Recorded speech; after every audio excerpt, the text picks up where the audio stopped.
All righty, let's go ahead and get started. Welcome, everyone. Welcome to postseason football. Congratulations on finishing the 2024 season, and now the new season begins. So, whether this is your first playoff selection or whether you're a veteran with many years under your belt, it's always new and it is exciting. So, wish everyone all the best. All right, a couple of other things. Bob Foss will be joining us a little later in the evening. He's going to handle the kicking game. I'm going to have to get off this call by about a quarter of eight for another commitment, and he'll see us through with the kicking game. If you have questions, please use the chat. Gregor will monitor the chat, and if necessary, will slow me down. We will use the same format that we've used all year, where we're going to move quickly through plays. We may not go all the way through a play. We're just trying to illustrate a concept. So in terms of tonight, this session is primarily dedicated to the people that have been working 7 all year, because going from 7 to 5 is a big adjustment, and we want to have or provide the opportunity for everyone to think through some things and also be able to communicate with short wings that are also used to having a field judge or a side judge on their sideline. It's also intended to support people that have been working 5-person mechanics all year. If you only get one or two things out of the next 45 to 60 minutes out of this presentation, then it will have been worth your time and may save your crew Friday night. And there should be a takeaway for everyone tonight. So I want to start by sharing my screen and just give you my thoughts in terms of heading into the postseason. If we do all of these things and we do them well, we're going to be well on our way to doing a good job and leading our crew from a back judge position. First of all, remain deep. Distance is your friend, whether you've been working 5 all year or 7. Start at 25 to 27. Make sure you retain your cushion. The best way to do that is to stop your back pedal sooner rather than later. When in doubt, transition to running rather than continuing to back pedal. Let the action come to a complete stop before you choose to do anything, whether it's to come up to participate in relay or whatever it might happen to be. Make sure that players have separated before we move forward. Never assume that a player is going to be tackled or driven out of bounds. Continue with your cushion. An important thing, and something that I've seen more this year than I can recall in previous years, is back judges wanting to get involved in forward progress. That's particularly dangerous if Team A wants to go quickly. Make sure that you utilize your pre-snap routine, which is part of the reason why you need to stay out of forward progress, so that you have time to get stationary in the position that you need to be to begin the play. You can count defensive players. You know the clock status. You've had a chance to check down, distance, and formation, which is going to dictate where you're looking as an initial responsibility, and also where threats may be coming from the other side of the field. Resist the temptation to become a ball watcher. Make sure that you're watching back into the field for players that are out of phase. Pass on anything that is not obvious. We're at a point in the season where the best teams are in, and those who struggled their season is complete. So let's assume that it isn't a foul until it's proven to us that it is. Most importantly, don't guess. We are horrible in terms of our accuracy when we try to guess. So better to pass on something and trust the fact that one of your other crewmates is going to pick it up if there is a foul, than it is to have a marginal, let alone incorrect call. You're going to have to coordinate with your short wings, and we're going to have plays that are going to illustrate all these concepts in the next few minutes. but you're going to need to coordinate on deep sideline, goal line, and catch, no catch. Last and certainly not least, make sure that you prepare. Know your teams, know their tendencies to the degree that you can, so that you have a good idea what to expect. Make sure you communicate not only during the week, but during the game. And most importantly, that you concentrate. Don't allow um, yourself to become distracted by something. All right, so I will include this when we send along the link to the recording, so if you want to refer to it later. All right, Gregor, let's go ahead and go to the plays. By the way, welcome to Bob Foss. I saw Bob logged on here a few minutes ago, so we'll get to Bob in a few minutes. All right, the first clip that we're going to go to is just a reminder, again, that we don't have deep wings. So we may go to the end zone view, Gregor. We may need to get involved with the referee in terms of communicating whether we have a receiver in the area. Now, here the quarterback got outside of the tackle box to his left, to our right, looking at it from a back judge point of view. But that's not up for us to determine. What we need to do is to have the information, is there an eligible receiver in the area? And then either by O2O or bring it all the way to the referee that we share that either we do or we don't. Then he will be able to determine whether the player got outside the tackle box, and then with the help of the short wing, did the pass cross the line of scrimmage? Okay, next clip. Now, one of the things we talked about is making sure that you maintain your cushion. So here's going to be a pretty typical play, goes downfield, incomplete pass. Now the end zone view, Gregor, go to the end zone view. What we're going to have here is that our back judge is going to start to backpedal. That's fine, but he recognizes that his backpedal is not going to allow him to maintain the proper cushion, and he transitions to running. Shoulders approximately parallel to the sideline. We get good depth and can make a good, solid decision. This is good mechanics. Now, depending on the speed of the players, your speed, you may need to transition sooner out of your back pedal to make sure that you stay well ahead of this play so that you have the proper angle, and if the pass is caught, that you're going to lead this play to the goal line. Okay, next clip. One of the other things that we prioritized this year is making good decisions in terms of read and react. We're going to get a running play that's going to break. Right now, if we don't react to that, if we are backpedaling or we fail to recognize that this runner has a chance to go all the way, there's no chance for us to get to the goal line. And as you can see, he almost got tackled inside the 5. So it becomes very, very important for us to be stationary if possible at the goal line to make a determination in terms of, does the runner have possession of the ball prior to the ball coming out? Does he cross the goal line? Does he break the plane of the goal line? So this is a priority. We need to make sure that we make the full commitment to our cushion when necessary to stay ahead of plays. Back judge does a really nice job here getting to the goal line on a really long play. All right, next clip is another read and react. Now, the only thing that I'm going to point out here is that we need to try to stay inside the hash marks.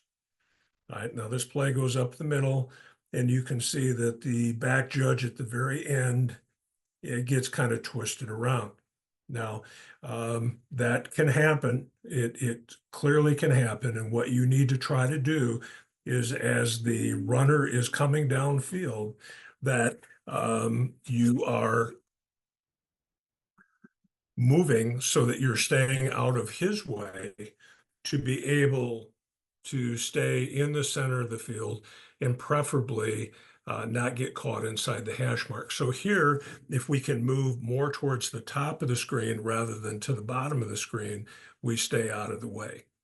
But all in all, a good job by the back judge getting back there and rotating so that he took this play and was stationary at the mesh point. All right, next clip. Now, we've talked about the concept of never assuming. We need to maintain our cushion here.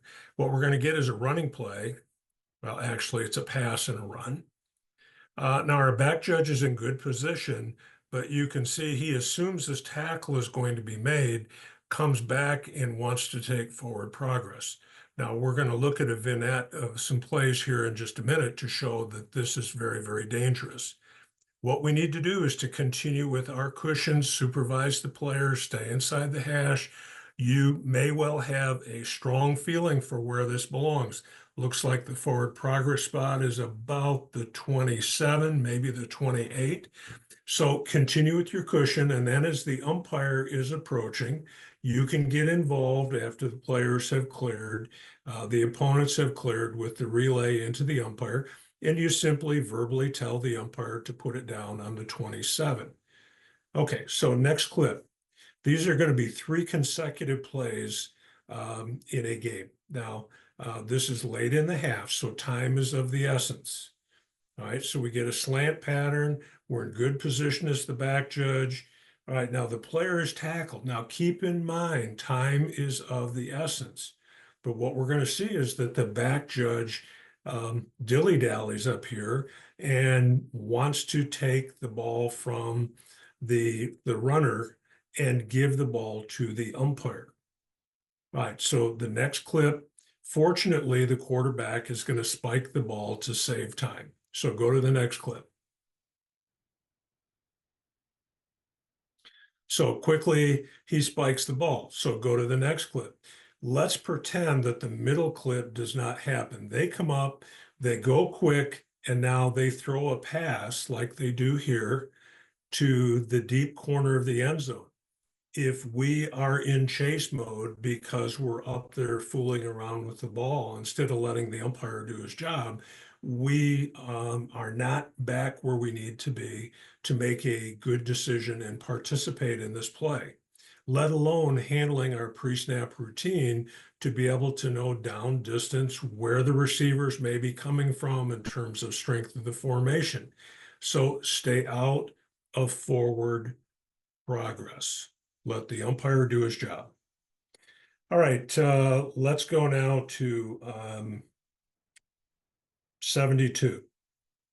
All right, now this is a team that has run the ball, run the ball, run the ball, run the ball. This is 2 tight ends, a full house backfield, and now all of a sudden they throw a pass. Now that's intended to really mess up the defense, which it does. What it can't do is it can't confuse us. Now, here the back judge is in pretty good shape, maintains a cushion, but now again wants to come back and take a forward progress spot. We don't need you to do that. Let the umpire do his job. You can even make a suggestion on where to put the ball down for the short wing and the umpire if necessary. All right, next clip. This should be number 115.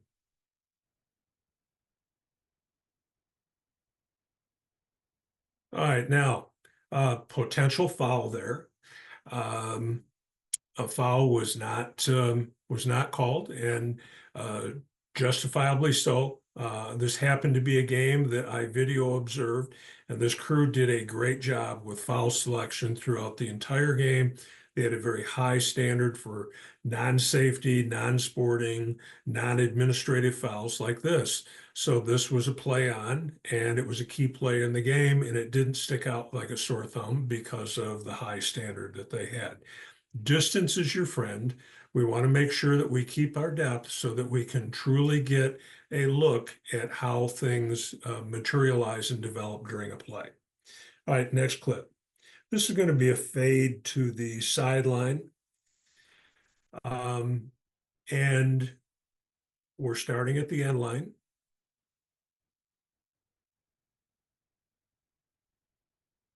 All right, now, back judge rings this up. What I would suggest that you do in these coordination type plays, because this is going away from the back judge and it's going towards the short wing, make sure that you have eye contact with your short wing before you ring this up. all right? And make sure that we take the time to make sure that the player survives the ground, because in this particular instance, he is going to the ground. So therefore, it's a requirement that he retain firm control of the ball as he goes to the ground. So we're just a little bit quick here. I also would like to see the back judge come to a complete stop, become stationary, even if you don't get as far along the end line, so that your eyes are still and you can make the best decision possible along with coordinating with the short wing. So here, it appears to me that the back judge signals before the short wing, would prefer it in this particular instance to be just the opposite. That short wing probably goes up with this first, and then we have a confirming signal by our back judge. All right, next clip. This is going to be a really difficult play. If you look at this, we have double-double. Now, you've got the player that comes from the slot back position. Now, think of this from a five-person back judge position, okay? Now, is there some contact there? Yes. Is it potentially DH? Yes. But I'm pretty sure that the back judge comes to this late. I'm pretty sure that he was looking primarily to his left towards the top of the screen, and then all of a sudden, here comes the ball, and he doesn't know how this guy gets down, right? So the purpose of this clip is that you need to coordinate in your pregame this week and before your game on Friday night how and when the back judge is going to be shading to one side of the field or the other. In this particular case, my assumption is that he was keying to the top of the screen. Therefore, the short wing at the bottom of the screen to the left of the screen needs to know that this is probably going to be a solo venture for him to make a determination. Is there a foul? This is the crew coordination that we have to be ready to handle when we hit the field Friday night. All right, clip 82. This is going to be another situation. We're going to have trips to the top of the screen, which means that the player at the bottom of the screen and that defensive back, the short wing is going to own this pretty much beginning to end. That's much too quick of a transition for the back judge to be able to go from primary responsibility at the top of the screen to now all of a sudden seeing enough of this to be able to determine what it is. So this is all on the short wing at that side of the field. And here we ended up with a catch, which was nice because number one, we didn't have to flag it. And number two, had we flagged it, it would have been declined anyway. All right, next clip. This is going to be another difficult play where the running back is going to come out of the backfield and the defensive back recognizes that this player may be a threat going deep. And you can see what he does is he reaches out, gets a piece of this guy, takes him down. Now, this is before the quarterback has released the ball. So if we observe this action, we want to call this as defensive holding. All right. If this is after the pass is released to this player out in the flat, all right, we can pass on that. Would expect that you would give a warning or alert the defensive player that this would have been a foul if the timing had been different. But here, because it's before the quarterback releases, this is a foul for DH. Now, because it's a passing play, they're probably going to decline it unless they well, they might go ahead and take the foul for 10 yards, but because they don't make the line to gain. But it certainly would be understandable if we did not foul that action. So, but just understand the timing is so critical here in terms of whether we're going to throw a flag on this or not. All right, next clip. This is going to be really nice mechanics by the back judge and the short wing at the top of the screen. What we're going to get is a fade pattern. The back judge does a great job getting deep, staying behind this play. Um, he recognizes that the goal line is not going to be threatened, so he gets back there so that he has an angle to see not necessarily the feet in terms of the sideline, but can have a view of the action between the defensive back and the wide receiver, and then also have an opinion in terms of the successful or non-successful completion of the catch. So what we get here is a touchdown that is signaled by the back judge.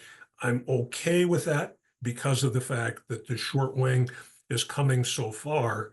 And the only thing that I would say is that if there's any question in terms of the sideline, we've got to wait until we get confirmation from the short wing that he is indeed in bounds before we can make a determination that we have a catch. So once again, this is a coordination thing between you and the short wing. In seven-person mechanics, this would be coordination between the back judge and the deep wing. So it's slightly different. The concept is the same, but we need to cover this with our short wings. Okay, should be at 145. What we're going to get here is an offensive holding at the hash mark.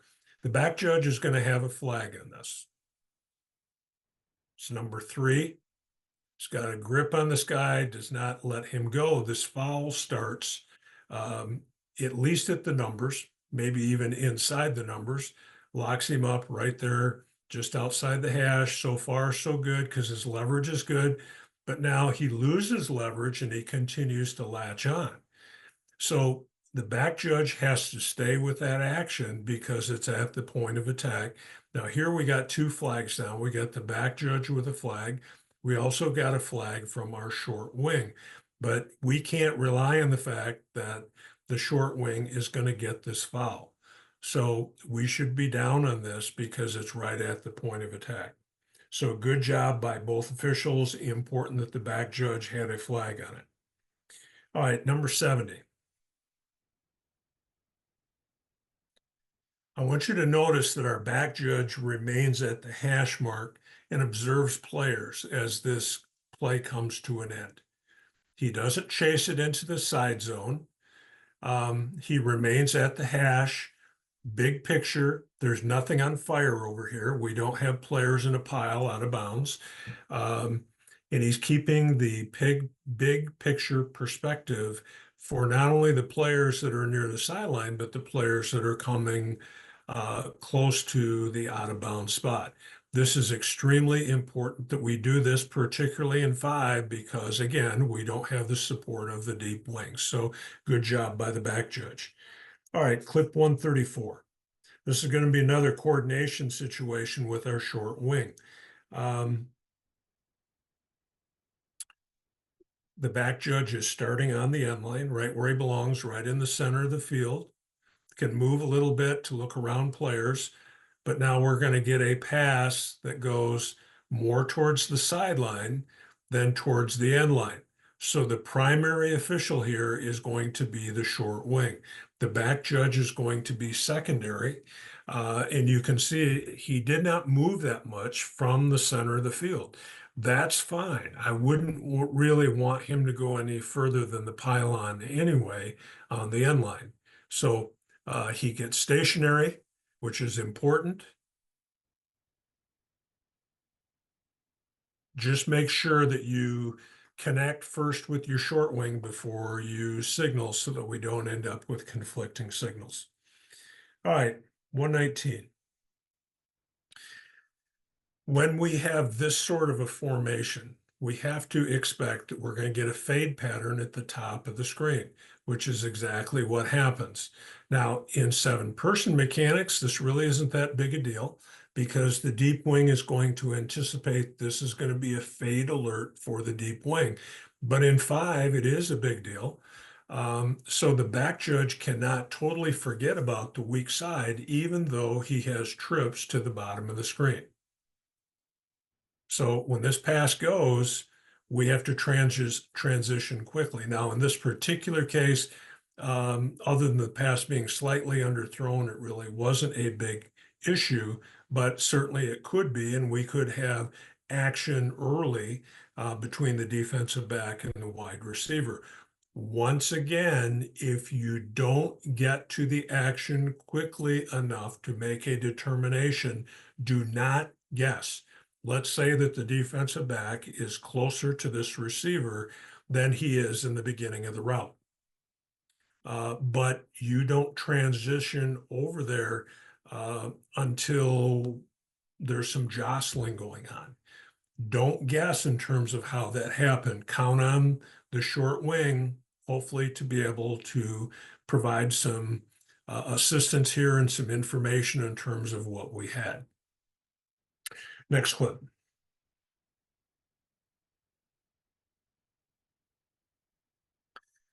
All right, once again, we're going to get a pass and a run.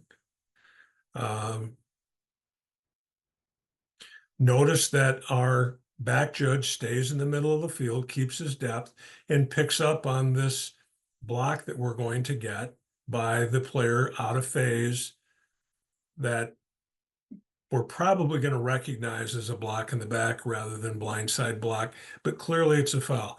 The only thing that I would offer here in additional instruction would be back judges, make sure that you allow the play to be completed, get everybody calmed down before we come racing up to report a foul. Now, this was early in the game. Big game, big intersectional game. Davison played at Granville, and our back judge comes up really pretty quick, runs past players. There's no need for us to be that quick, whether you have O2O or not. Make sure we finish plays. All right, clip 125. What we're going to start out with is a double-double, but the motion changes the formation, changes the initial responsibility for the back judge. So if you haven't done so already within your crews, whether that be 5 or 7, we need to spend some time on this so that they understand that when a motion like this occurs, that the back judge's primary responsibility may go from one side of the field to the other, which is going to mean that the official, the short wing on the weak side, is going to be solo on whatever takes place over there. Okay, moving forward here, this should be 169. What we want to do is we want to transition to the wide receivers blocking out at the corner. Now, the pass is going clearly out to near the sideline. So we know that our short wing has got to make sure that he determines forward, backward, pretty obviously forward, but then also needs to have make a decision in terms of completing the process of the catch with firm control. That means that the back judge is going to have total responsibility for that block out on the edge. Now, fortunately here, the play ended in front of that block. So even if there was potentially a foul, we're probably going to stay off of that because the play was made behind what could have been the spot of the foul.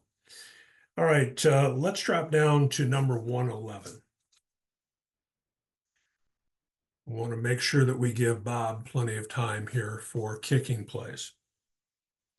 All right, so what we have, we're going to have trips to the right side of the screen. So we're back judge is keying towards that area of the field. There's a bump that comes. Now the back judge does a really nice job recognizing that this legal contact by the defensive back occurs before the quarterback releases the ball. That's why this is not a foul, because he is clearly not playing the football, all right? So had this ball been airborne, this is probably DPI. So it becomes incumbent on us as back judges, number one, to keep a wide vision, but also know the status of the football as things are developing downfield. The only way you can do that is to have, number one, a good pre-snap routine, And secondly, make sure that you have good depth to see what takes place and when the quarterback releases the ball. So well done by our back judge. All right, a couple more plays and we're going to go to kicking. All right, we would not be complete in terms of our preparation if we didn't take into consideration OPI. Um, Teams are at a point in the season now where every play is really, really important. And when we get down around the goal line, or when we have a fourth down or maybe even a tough third down situation, we have to be thinking in the back of our mind that this could be OPI. So if you look at the slot back here, initially this slot back is going to run a legitimate pattern, makes himself available for a pass. But then as it develops, he continues forward and is seeking out a defensive player. It's a little on the sneaky side. It's not real obvious. He doesn't come out like with two hands ready to block or something like that. But he clearly has left the aspect of being a legitimate pass receiver and now has sought out a defensive player. So this is action that we would want called as OPI. It would be a pick. It would be blocking downfield. But you can see he does contact that defensive player and denies him the opportunity to come up and play the ball. All right, next clip. Want to spend just a little bit of time on foul selection. You know, that was one of our priorities for now that we're into the playoffs. So we've got action at the top of the screen. And what we're going to get is a slant pattern. Now, originally I had this clip right after the play because it's from the same game where we had the tight decision in terms of when the receiver caught the football and the defensive back may have been on him, might have been early contact. The point that I want to make is that we have to be consistent. We passed on that action early in the game, correctly so in my view. And here, late in the game, when the game is on the line, a play that's very, very similar, we have a different result. So we have to be consistent in terms of not only our individual work, but our work as a crew. And we have to take into consideration and be aware from earlier in the game the fact that we played through a little bit of contact. Here, the correct decision would have been incomplete pass, no foul. All right. Clip number 20. This is going to be really early in the game. This is clip 20. So what we have to look at is that a hook and turn? Now it's really, really close, all right? If you run it, defensive back is able to get up and make a deflection of the pass out in front. The question becomes, does he use the receiver as a fulcrum to get around the receiver and deflect the ball? Now, we passed on this. It's early in the game. It's not an obvious foul. I can support that. But now what we need to do is to realize that the standard for DPI throughout the rest of the game is going to be very, very high, as it should be. So this is not meant to be critical of the back judge for this decision. It's intended to illustrate that this sets the standard now for how we're going to look at DPI throughout the rest of the game. Otherwise, controversy is much more likely to occur. If we've let them play the whole game, and then late in the game, we dial up a DPI that is very similar to what we have recognized as being legal action earlier in the game, people are going to take notice of that. Or conversely, if we've called a lot of DPI and then we have big contact at the end of the game that decides it and we don't throw a flag, we're in trouble the other way. So something you need to talk about as a crew and be prepared to manage The higher the standard, the better for non-safety, non-sporting, non-administrative fouls. All right.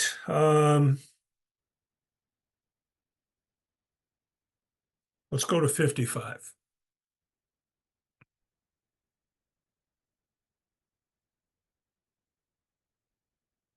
All right, now here, even though this is a long ways away and we don't have high definition, we can draw some comparisons to the play that we just had before. In the earlier play, the defensive back was clearly playing the ball. Here, the defensive back is in chase mode, never is playing the ball, and makes early contact with the defender. This is in a completely different category than the one that we saw just a moment ago, where the defensive back was legitimately playing the ball. Here, that doesn't happen, and consequently, he doesn't get really any consideration. If he's playing the ball here rather than playing the man, we probably don't have a foul.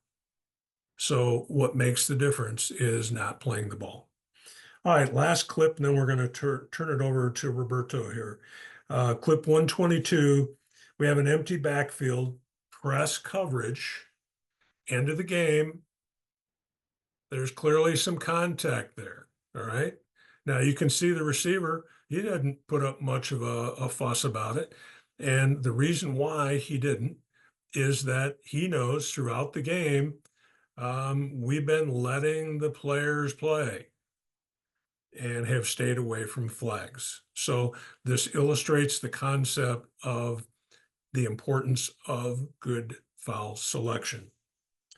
So those are the plays from scrimmages, from scrimmage that I'd identified for tonight. Another important part of this game is what we do in the kicking game. If you've been a participant in our weekly training series beginning in the summer and throughout the season, you know that we've talked about the fact that if something goofy is going to happen, there's a good chance it's going to happen in the kicking game. So we have to be equally prepared to deal with the kicking game along with plays from scrimmage. And Bob Foss, a person that I've known for a number of years, many of you know Bob from the east side of the state, is going to take us home here as far as the kicking game. So, Bob, thank you for your participation. Before I turn it over to Bob, we will continue with the Monday night series at least for another week as we get ready for week 2 of the playoffs and probably into week 3. So, Bob, thanks. Go ahead and take over. All right, thanks for having me, Rich. Might as well start with the free kick plays. That's what I'm looking for. Yep. So this first one, just as a reminder, the umpire is going to start on the press box side, back judge on the opposite side, on the visitor side. And we're going to wait until the kicking team players pass us before we move on to the field. So as you let this play go just a little bit, as soon as kicking team players move, you see the back judge coming onto the field. The umpire is actually moving a little bit early here. We want to wait until K players pass us, move directly on a straight line towards the middle of the field, follow that 50-yard line, and let the play come to us. We don't really need to follow it as much. We're probably going to be able to officiate better on kick plays just as any other play from distance rather than trying to move in closer. And they'll get to us. If there's something going on, inside of the 20-yard line, we've got 3 officials down there that can handle that. We want to watch the stuff on the backside and on our piece of the pie. The back judge will handle on this angle the plays that are, or the blocks that will be taking place on the right. Umpire blocks on the left. We can go on to the next play.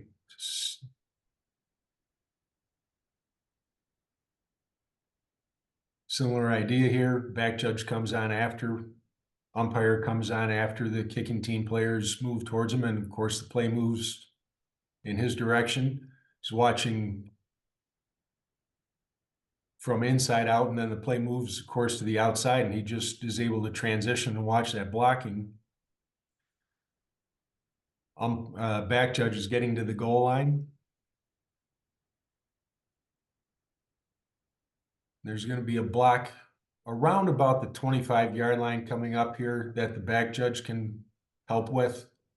It's a long run for our line of scrimmage guys. Umpire will have a different angle, of course, than the back judge and the line of scrimmage.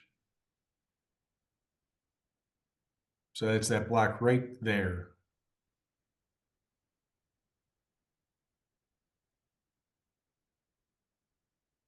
I think he's actually just trying to make the tackle. I don't think we have anything illegal there, but that's the block that we want to find in this kind of a play. We don't want to watch air.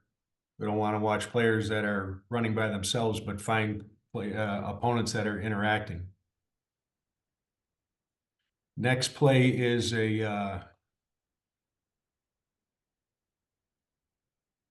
that's the same play. Yep, here we go. Kick that's kicked high into the air legally, not a pop-up kick. This is not driven into the ground, something that the back judge will want to have eyes on. Oh, it looks like our guys have switched. We call that rubber band, don't we? Honestly, in the MHSA manual, it doesn't make mention that I could find of the rubber band technique that we used to see in the old manual. But when the ball is moved to the far hash, back judge and umpire can switch from the switch restraining lines. We get a little bit of a weak fair catch signal by the receiver closest to the sideline, but it's enough to qualify, and he's clearly hit before he has a chance to catch the ball. Umpire in this case would want to stay stationary. Don't anticipate that we're moving on the field until we know that the kick is going deep. You want to be able to have a good view of that fair catch signal and have a flag in this case. Next one, deeper kick, same idea. We're kind of jogging on the field at an angle. We want to move with some urgency to our spot and actually watch the players. We're not, as back judge and umpire, we don't want to let the entire play be officiated by the line judge, head linesman, and referee. So we're kind of just jogging on this play, but not getting there with any hustle, I guess is the right way to go.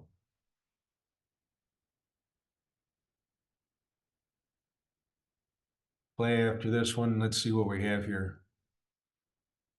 Oh, this is a block sort of in the middle of the field where we have pretty good movement. The play after this one, Gregor. 17. Yep. Umpire comes in, straight line. And there's a block right there at the 35-yard line.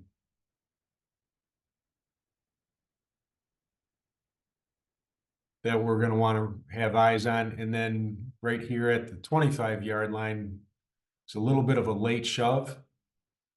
Not sure if that's necessarily enough for a foul, but we certainly want to see that. That's the direction, the part of the field that the back judge or the umpire, in this case, the umpire would want to be looking, back judge probably a little bit more to the right.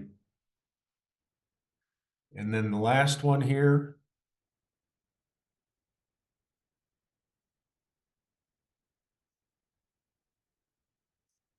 Oh, are you on 57? I'm looking at my plays at the same time that you're running them on a different screen. Yep. Next play then. This is 54. So 1 second. Fif- We go 50 157. Yeah, 157.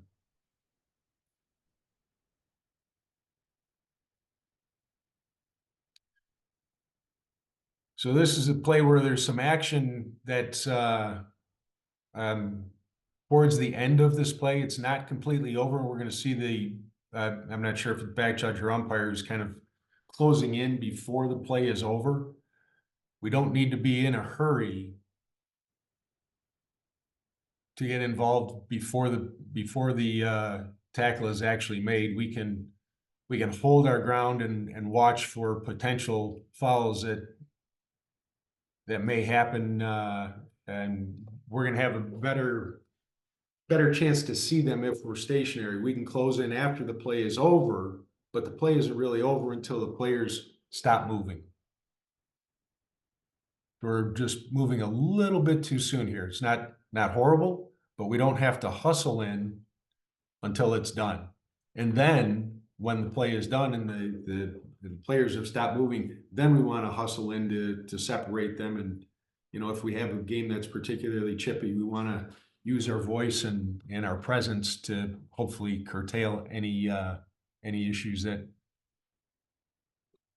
might be going on. All right, we can skip to scrimmage kicks.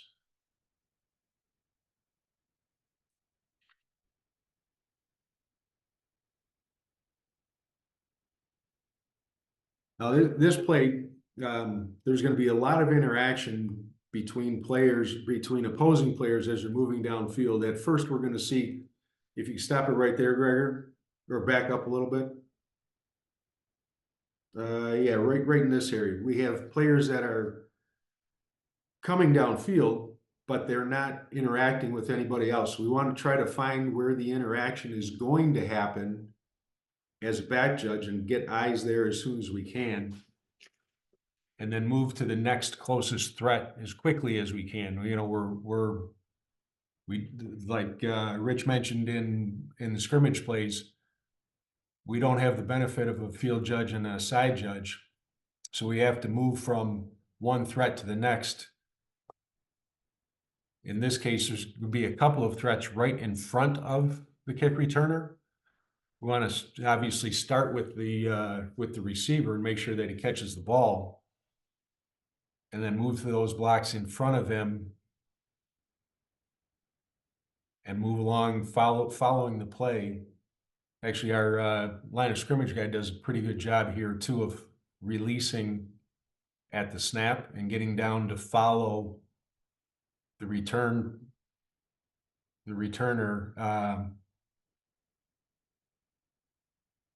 as he's moving upfield. Our opposite line of scrimmage stops a little bit short, which is good also. He's going to release after the kick, as opposed to the line of scrimmage official on this side who's going to read.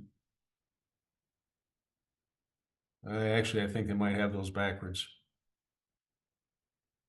We want to hold if the referee's back is to us, and release at the snap if the referee is facing us. All right, let's skip next. Got a kick. Oh, this is an interesting play. This is a field goal and not a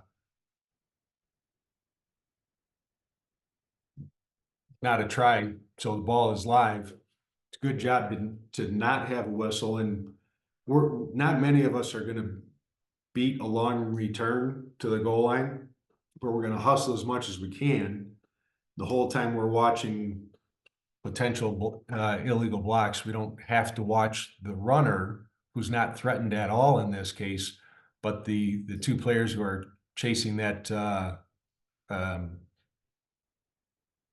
kicking team player who's trying to make that tackle. All right, what do we have next? Another punt.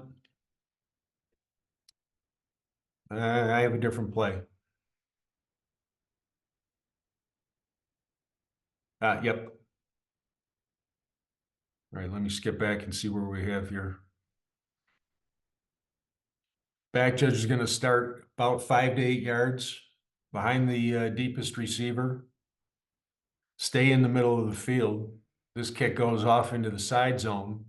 Back judge does a good job of staying in the middle, and turns out that this play comes back to him anyways. We have a potential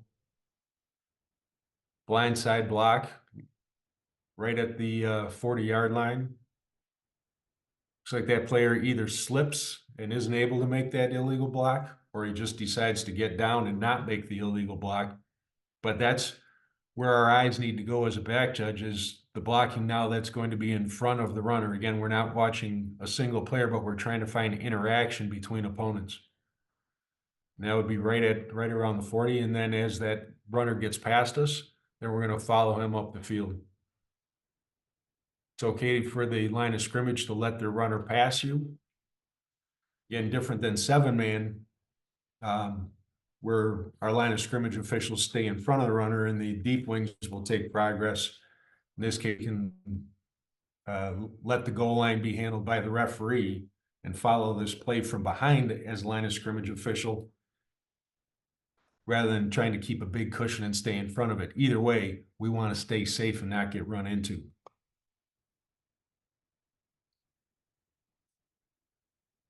The next play, another punt.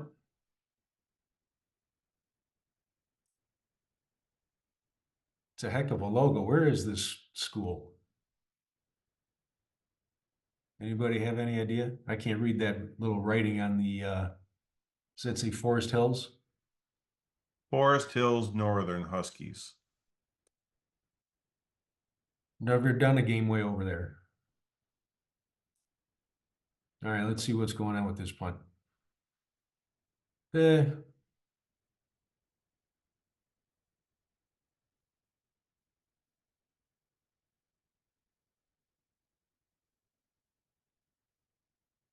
Now we've got a big hit that's coming up on the sideline here.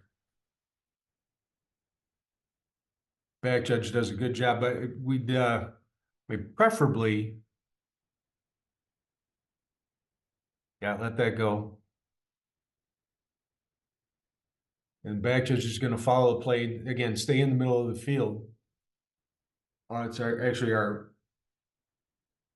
Is it our back judge that has the flag here? Yeah, our back judge comes in late with the flag.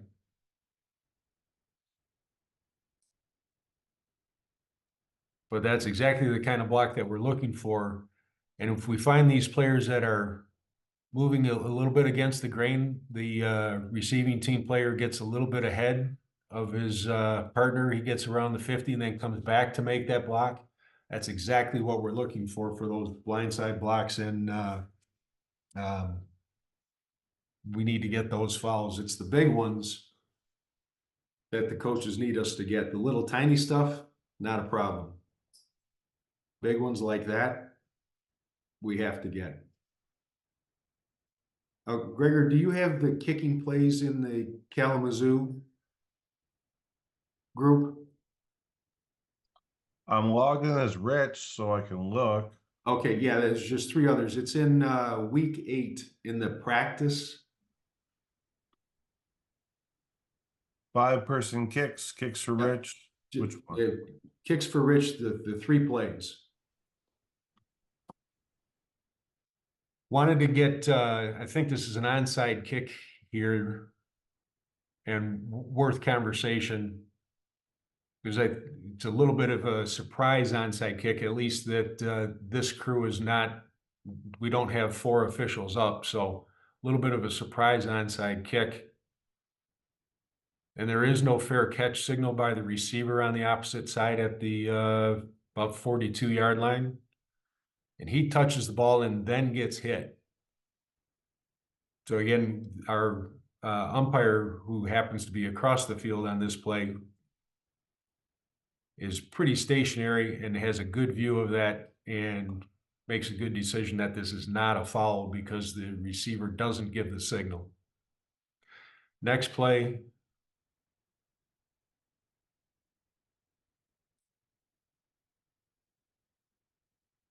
Is a formation issue. I'll I sure wouldn't mind input from anybody else on this one, if anybody wants to. If you pause it right here, Gregor.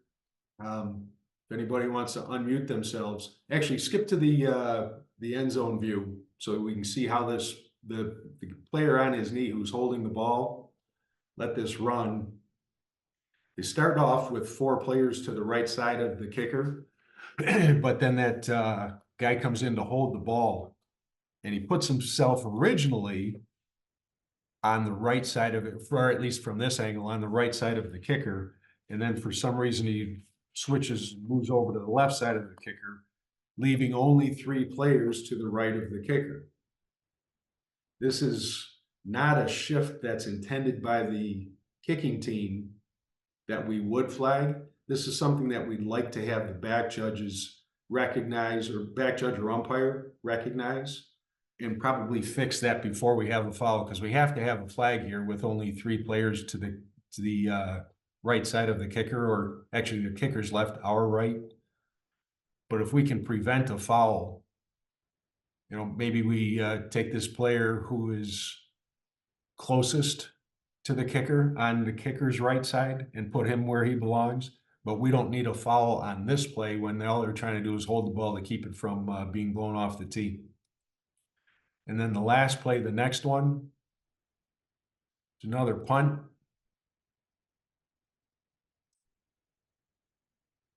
We have on this one, the kicking team is going to block the receiving team player into the kicker. We get a flag that I assume was for kick catch interference, but it's his own player who makes contact here. Albeit because there's a block by the kicking team, but that's going to be legal in this case. We don't have a field judge and side judge to help us out, so our line of scrimmage officials who are releasing are going to have eyes on that block right in front of the receiver at this point of the play. The back judge is going to be watching the receiver to make sure that he catches the ball. So he'll probably see the contact, but may not see clearly who made that contact. We're going to need help. Rich talked about crew coordination and communication. This is something that we're going to probably need help from the line of scrimmage guys who are coming downfield. That is the last play that I have. Bob, quick question. Back on that 3 to the one side, is that, I assume, a live ball foul?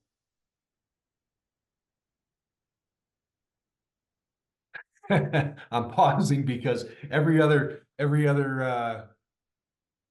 foul is a dead ball foul, and honestly, I didn't look that one up. I think it's a dead ball foul in high school also. Is there anybody else that disagrees with me? It's a good question, That's but I'm pretty sure correct, it's a dead ball Bob. foul. It should be dead ball foul. Referees calling that. There we go. Awesome. Thank you, guys.